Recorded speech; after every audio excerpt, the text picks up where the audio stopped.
Disney Studios is one of the most well-known companies in the world, and along with it, its founder, Walt Disney himself. Growing up, I have always loved the Disney animations and been fascinated with the parks, but I never knew where or how the company got its start, so I decided to do the research on it so that you don't have to. After doing my research, I've gained a sense of appreciation for the company that I didn't have before, and I'm sure you feel the same way. I will be going over Walt's early childhood, continuing with his adulthood careers, and finishing with the business decision-making skills that led to the creation of Disneyland near Anaheim, California. Let's start with his childhood. Walt was born in Chicago, Illinois in 1901 to Elias and Flora Disney. Then in 1906, his family moved to Missouri to live on a farm where Walt discovered his love of drawing.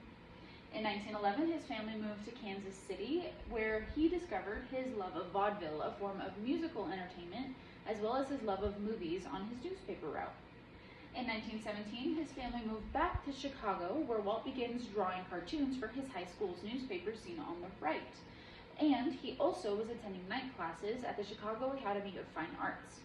However, with the World War I raging overseas in Europe, he decided to put aside his dreams of becoming a newspaper cartoonist in order to serve as an American Ambulance Corporation employee. This was the first of many careers for Walt Disney, but he faced many hardships throughout his career. For example, according to the Walt Disney Family Museum, he had two different companies completely fail from underneath him. The first one in 1920, iWorks Disney Commercial Artists, failed. In 1923, Laugh-O-Grams by Disney also failed, and although it wasn't a company failure, his very first original cartoon, Oswald, was lost to copyright issues to Charles Mintz in 1927. However, not all of those were consecutive failures.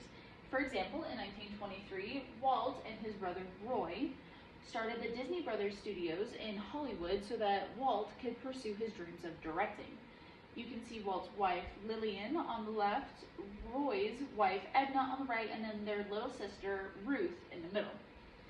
After their studio was created in 1926, they decided to rename to Walt Disney Studios and also relocate to the Hyperion Studios as seen on the right.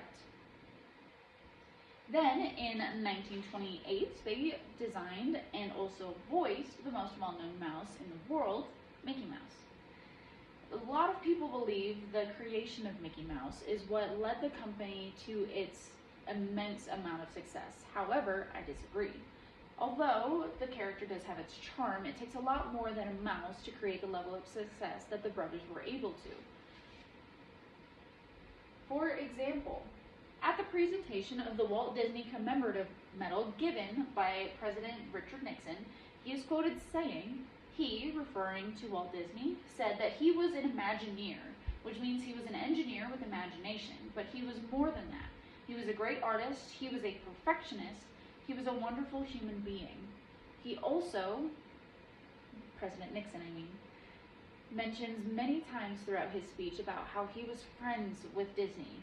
So he would know that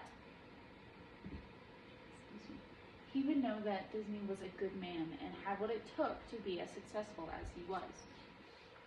After the creation of Mickey Mouse in 1928, they began selling merchandise in 1930, bringing in revenue for the company. They also got access to the 3-strip Technicolor technology as seen on the right. This took their cartoons from black and white to color in 1932, and then they got access to a new type of technology, the multiplane camera, as seen right here on the left, in 1937. This added a level of depth best seen in their first feature-length film, Snow White and the Seven Dwarfs. After the success of Snow White and the Seven Dwarfs, they were able to upgrade their studios once again in 1938 to a 50-acre lot in Burbank, California, seen on the right. In 1939, they began reaping the rewards of their efforts by getting rewards at the Academy Awards for Snow White and the Seven Dwarfs, and in order to bring in more revenue for the company, they began selling war bonds for World War II, as seen on the right, and they began selling stock for the first time in 1940. They sold over 60,000 shares of the company at $5 each. But what really launched the company towards its building of Disneyland was a deal made with ABC Studios. In exchange for a 1-hour-long television broadcast, Walt Disney received $50,000. With that money, he bought a 244-acre plot of land near Anaheim, California, where we now see Disneyland today. Picture on the left shows Disneyland as it was when it opened in 1955, and the picture on the right shows an incredible amount of people at the parks.